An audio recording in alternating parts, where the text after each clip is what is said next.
രോഗങ്ങളെ കൊണ്ട് ബുദ്ധിമുട്ടുന്നവർ, പ്രയാസപ്പെടുന്നവർ, ഒന്ന് ശരിക്കിരിക്കാനോ നേരാവണ്ണം നടക്കാനോ കഴിയാത്തവർ, ഒരുപാട് വേദനകളും യാതനകളും സഹിച്ചുകൊണ്ട് ജീവിക്കുന്ന ആളുകൾ നമ്മുടെ കൂട്ടത്തിലുണ്ട്. അതിനെല്ലാം പരിഹാരമായിട്ടാണ് ഇന്ന് വന്നിട്ടുള്ളത്. എന്തെല്ലാം രോഗങ്ങൾ, വാദസംബന്ധമായ രോഗങ്ങൾ, കൈകാല് വേദന, മുട്ടുവേദന, നടുവേദന, ഇതിനെല്ലാം ശമനം കിട്ടാൻ വേണ്ടി നല്ല പവർഫുള്ളായ ഒരു ഇസ്ലാമിക ഒറ്റമൂലിയാണ് ഇനി പറയാൻ പോകുന്നത്. ഈ ഒരു ആത്മീയമായ ടിപ്സ്, പ്രിയമുള്ളവരെ, രോഗങ്ങൾ മാറാൻ ഇനി പറയാൻ പോകുന്ന കാര്യങ്ങൾ നിത്യവും ചെയ്യുക. നമ്മൾ അതിരാവിലെ സുബ്ഹി നിസ്കരിച്ചതിന് ശേഷം ഒരു ഗ്ലാസ് വെള്ളമെടുക്കുക.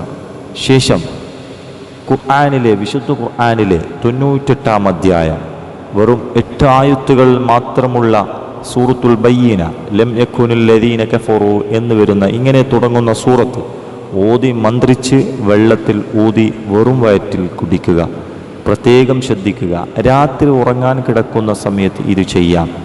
ഇങ്ങനെ ചെയ്താൽ നമ്മുടെ രോഗങ്ങളെല്ലാം മാറിക്കിട്ടുകയും ഇതിനോടൊപ്പം സൂറത്ത് യാസീനിലെ 78, 79 ഈ 2 ആയത്തുകൾ 3, 7, 11 പ്രാവശ്യം ഓതി സൂറത്തുൽ ബയ്യിന മന്ത്രിച്ച് കുടിക്കുന്നതോടൊപ്പം ഈ ആയത്തും കൂടി അതിനോടൊപ്പം ചേർക്കുക.